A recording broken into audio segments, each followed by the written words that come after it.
Good morning, boys and girls. I'd like to read the story. It's called If Jesus Came to My House by Joan Gale Thomas. This book is 50 years old. It was given to my youngest son when he was 5 years old, and I've kept it ever since because I just found it a very precious book. If Jesus Came to My House by Joan Gale Thomas. If Jesus came to my house and knocked upon the door, I'm sure I'd be there more than happy than I've ever been before.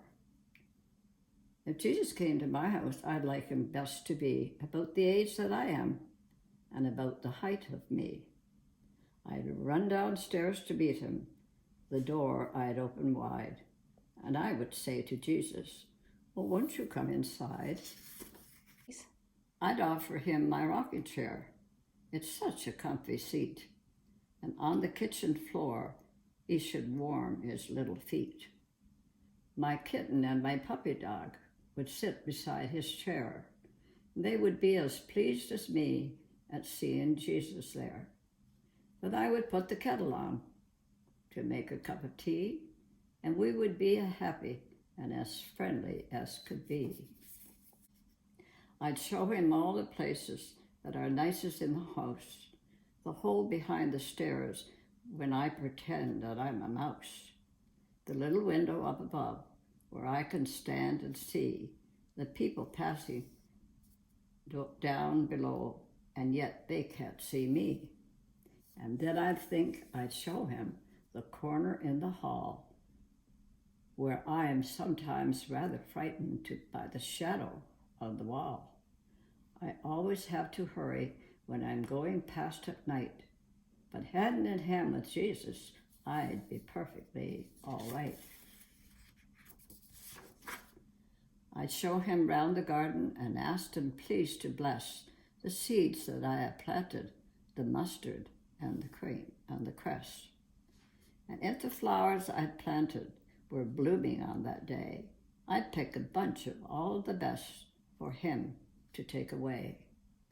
Then while he held the basket, I would gather 2 or 3 of the ripest rosy apples from my special apple tree.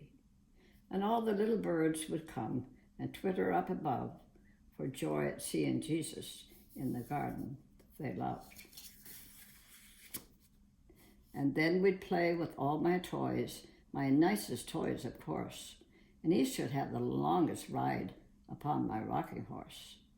And with my bricks I'd build for him a palace of his own, and he should be the little king and sit upon the throne.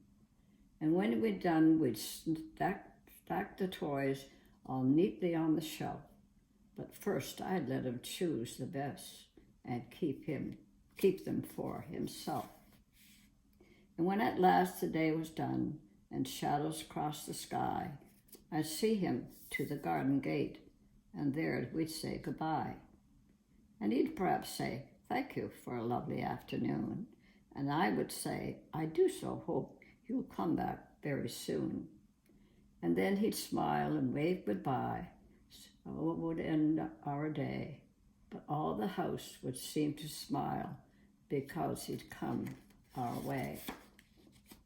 I know the little Jesus can never call on me the way that I'd imagined the coming into tea, but I can go to his little house, to his house, and kneel and say a prayer, and I could sing and worship him and talk to him in there. And though he may not occupy my cozy rocking chair, a lot of other people would be happy sitting there. And I can make him welcome, as he himself has said, by doing all I would for him, for other folks instead.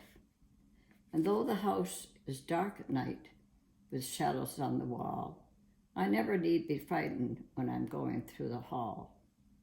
Though I cannot see him, I still can feel him near, to understand and hold my hand and drive away my fear.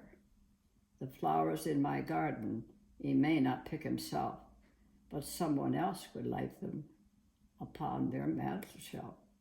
So if I knew of anyone who's old or ill or sad, I'll take them there for Jesus' sake and help to make him glad. I still can share with Jesus the nicest of my toys by lending them or giving them to poorer girls and boys. Though he may not visit me as I have wished he would, yet even so he'll bless my house if I am kind and good.